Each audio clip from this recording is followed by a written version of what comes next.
Mine started off fake, then got real. And as soon as it got real, she started yawning. Mm-hmm. So, hashtag yawn gang. All right. Well, honey, you ready to learn more about the Bible? Yes, please tell us. Okay. Mm-hmm. All right. So last time, if you don't remember, Zoltar, the shaman fortune teller dude from Big, that show, he was in the last episode. Right. He basically told Job everything that he already knew, and Job had told us that God allows evil to befall us for shits and giggles, I guess, just for like no fucking reason. God just likes to see us suffer. Today we've got Illafaze from the Phase clan, who is gonna be doing a response to Job's response. So it's a response to a response. I can't wait till we get 3 deep into this, a response to a response to a response. And he basically rebukes Job. He calls him a little shit heel or whatever for questioning God, and he's like really pissed off that Job would even do this. People, as Eliphaz says, or maybe this is Job, I didn't write it down, they say that God views people as just pawns in his weird chess game of life, and you're not righteous because you're born of a woman. Right. Yeah, we knew that though, right? Yeah, anything coming from women is just horrible, which includes everybody. I mean, what about the cooking? I mean, I'm not saying this. The Bible's saying it. I love everything about you. Thank you.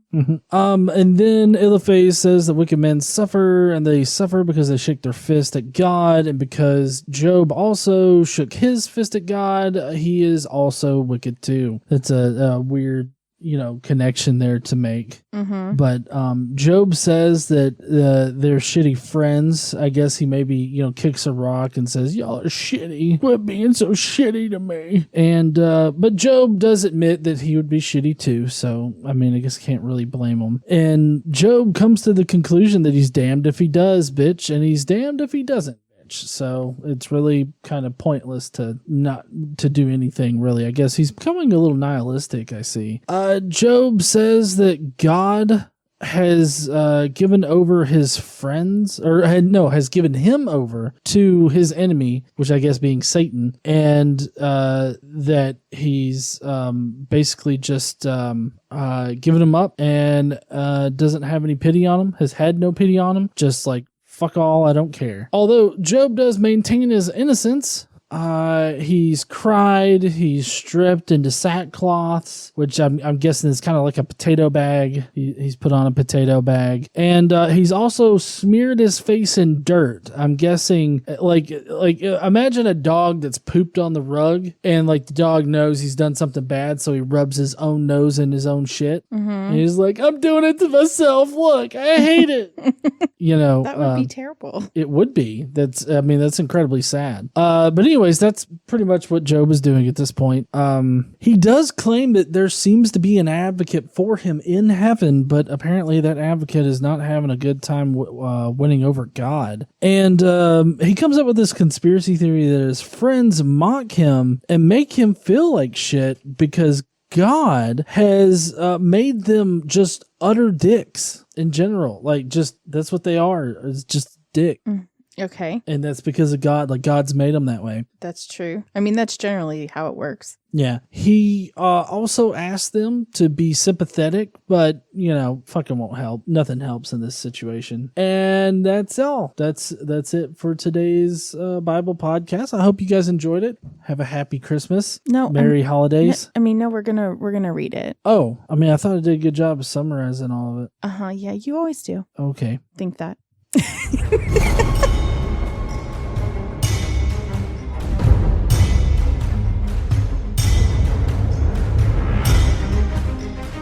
What's up, heathens? How y'all doing?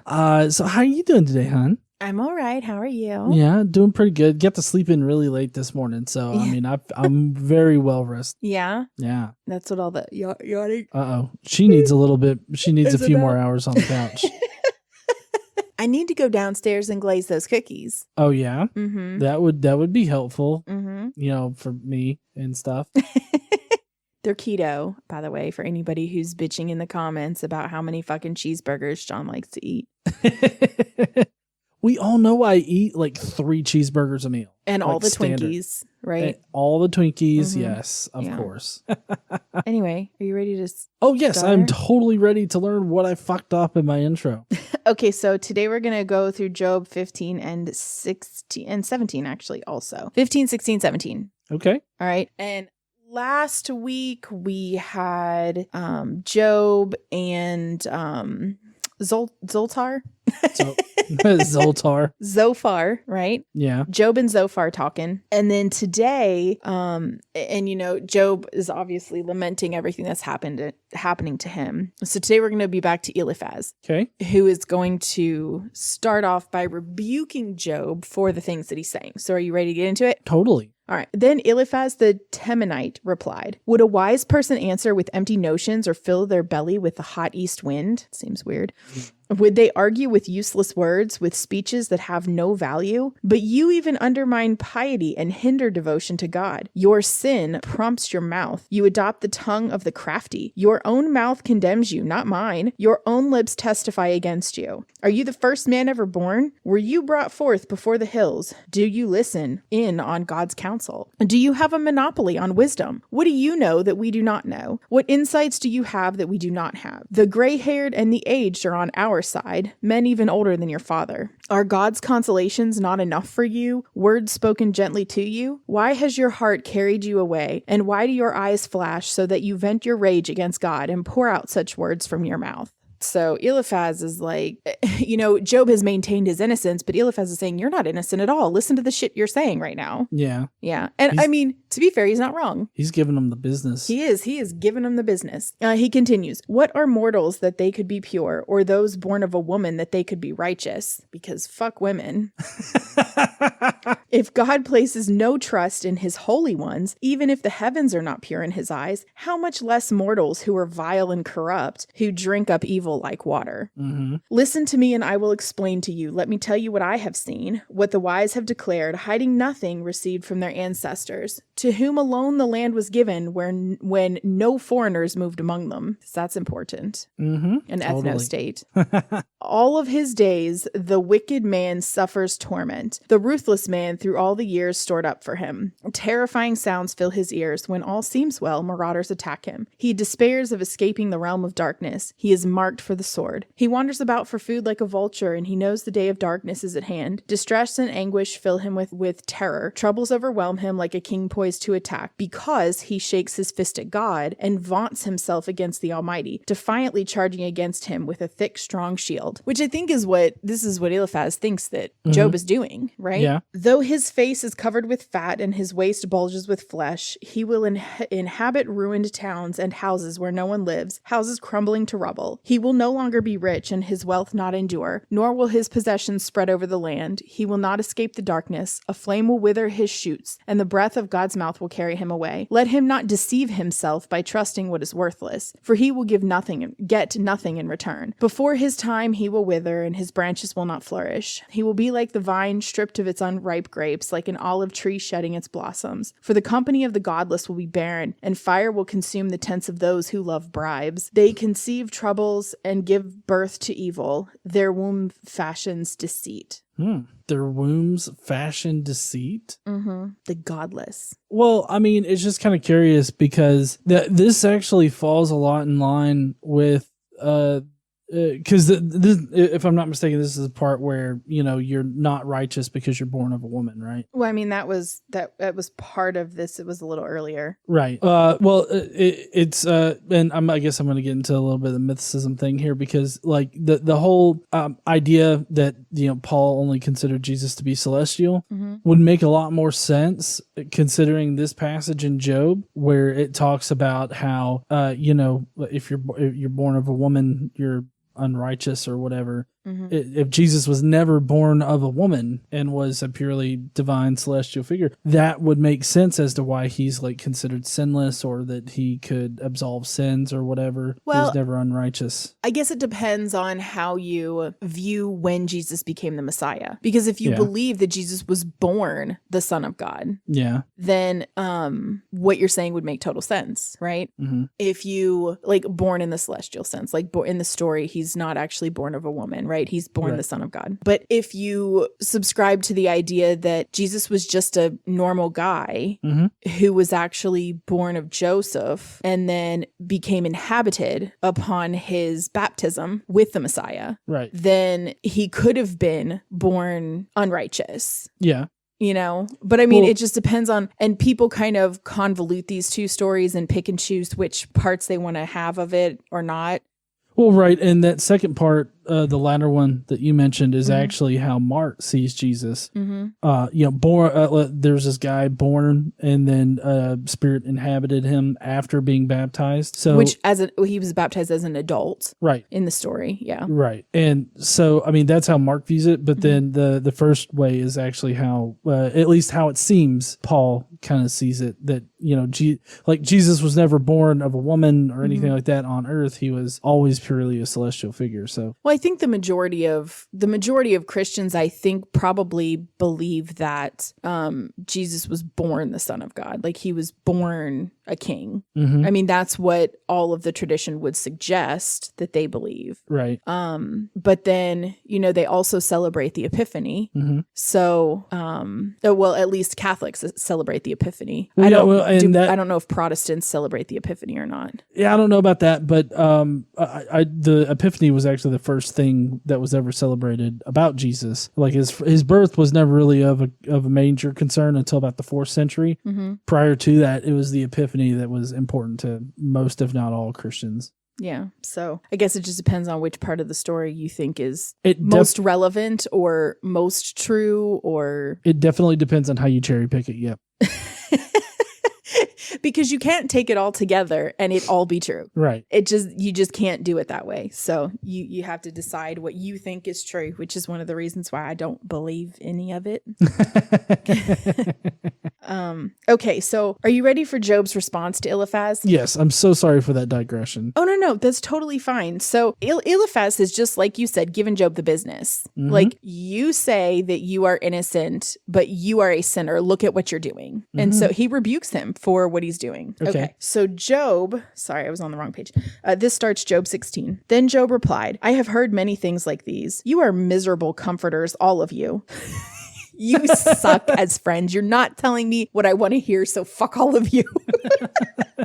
Will your long-winded speeches never end? What ails you that you keep on arguing? I could also speak like you if you were in my place. I could make fine speeches against you and shake my head at you, but my mouth would encourage you. Comfort from my lips would bring you relief. Yet if I speak, my pain is not relieved, and if I refrain, it does not go away. I feel like this needs to be like Job, just a little drunk, like, hey, you guys are shitty friends. I mean, yeah, that's pretty much what he's saying.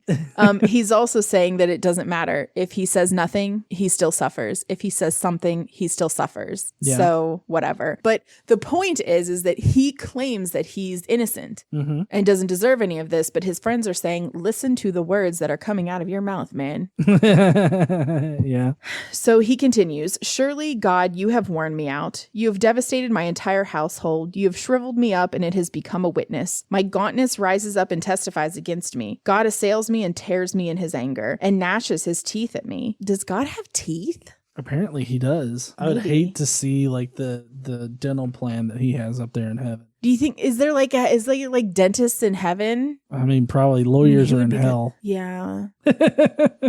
They don't need lawyers. They've got the panel of judges. Yeah, they do. Yeah. My opponent fastens on me his piercing eyes. And he called his opponent in this place is God. Yeah. Right. He has set God up in his mind as his opponent, which is one of the reasons why his friends are saying, this is a really dangerous game you're playing. Like, you cannot set yourself up in this whole thing as God's opponent because you cannot oppose him. Right. Yeah. People open their mouths to jeer at me. They strike my cheek in scorn and unite together against me. God has turned me over to the ungodly and thrown me into the clutches of the wicked. Now, this is a true thing he has said. Mm-hmm. God has turned me over to the ungodly, basically told Satan, do whatever you want with them. Right. Yeah. And thrown me into the clutches of the wicked. So, I mean, he's getting it. He's getting it. All was well with me, but he shattered me. He seized me by the neck and crushed me. He has made me his target. His archers surround me. Without pity, he pierces my kidneys and spills my gall on the ground. Gross. Again and again, he bursts upon me. He rushes at me like a warrior. Bum rushes them. Uh-huh. And he's going to continue to maintain his innocence. You ready? Mm-hmm. I have sewed sackcloth over my skin and buried my brow in the dust. My face is red with weeping. Dark shadows ring my eyes. Yet my hands have been free of violence and my prayer is pure. Earth, do not cover my blood. May my cry never be laid to rest. Even now, my witness is in heaven. My advocate is on high. My intercessor is my friend. As my eyes pour out tears to God on behalf of a man, he pleads with God as one pleads for a friend. So he thinks he's got an advocate in heaven who's pleading with God to stop what he's doing to Job. Right. Or not necessarily what he's doing, what he's allowing to happen. Right. Only a few years will pass before I take the path of no return. My spirit is broken. My days are cut short and the grave awaits me. Surely mockers surround me. My eyes must dwell on their hostility. Give me, O God, the pledge you demand. Who else will put up security for me? You have closed their minds to understanding. Therefore, you will not let them triumph. If anyone denounces their friends for reward, the eyes of their children will fail. Ooh, okay. God has made me a byword to everyone, a man in whose face people spit. My eyes have grown dim with grief. My whole frame is but a shadow. The upright are appalled at this. The innocent are aroused against the ungodly. Nevertheless, the righteous will hold to their ways, and those with clean hands will grow stronger. I guess except for him. Yeah, totally. But come on, all of you, try again. He wants his friends to have sympathy for him. Yeah. Yeah. I will not find a wise man among you. My days have passed, my plans are shattered, yet the desires of my heart turn night into day. In the face of the darkness, light is near. If the only home I hope for is the grave, if I spread out my bed in the realm of darkness, if I say to corruption, you are my father, and to the worm, my mother or my sister, where then is my hope? Who can see any hope for me? Will it go down to the gates of death? Will we descend together into the dust? I mean, I guess so. So, needless to say, he's pretty hopeless. Yeah. Which is fair. Yeah. In his circumstance. That's actually all for this week. Oh, okay. Yeah. But next time we're going to continue on, and Bildad has some things to say. Oh, Bill's dad is back. He's going to talk about how non-sufferers know things, and how people suffer from wickedness, which we've already talked about. And so I think he's probably going to go into the same kind of stuff, like you're suffering because you've been wicked, right? For the things that you've said. That's my guess. Job comes back and responds, as this whole book goes conversationally, right? And talks about how the righteous suffer, and he talks more about his own destruction and alienation. He pleads for pity, and also talks about how he has confidence in resurrection. Okay. And then next week, we're actually also going to hear again from Zophar. Oh, okay. So Zophar is going to promptly rebuke the things that Job is saying, and talks about how always the wicked fall, and how what he's suffering are a repayment for sins, and that the wicked have no defense for this. And so Job is going to come back again and say, listen up, the wicked often prosper, which is a fair fucking point, right? See capitalism. And how the punishment that he's facing is unfair, and that there are inequities in death, and how he feels that death is an inadequate punishment. Okay. So we've got a lot of conversation back and forth between Bildad, Job, and Zophar. Okay. So that's what we're going to do next time All on the right. Bible. Next time on the Bible. Awesome. All right. Well, if you guys want to hear from Bill's dad again, then I guess you're going to need to tune in the next time we do this, which we probably won't do one for the week of New Year's. We won't? Okay. Yeah, we'll take a week off and we'll start fresh in the new year. Okay. And I guess we will see you heathens in 2020 part 2. Isn't this like 2020 part 3? Like there was 2020, 2021, and now we're going into 2022. Yeah. It seems like 2020 part 3. Kind of does, doesn't it? It's a little sad. But anyways, we'll see you guys at the turn of the new year. And y'all make sure that you go down below, leave us a comment with what you thought about today's Bible lesson, Job being a little bitch. And don't forget to smash that like button. Oh, and subscribe if you like atheist Bible studies like this. And don't forget to stand up and use your voice. Bye, heathens. Bye, y'all.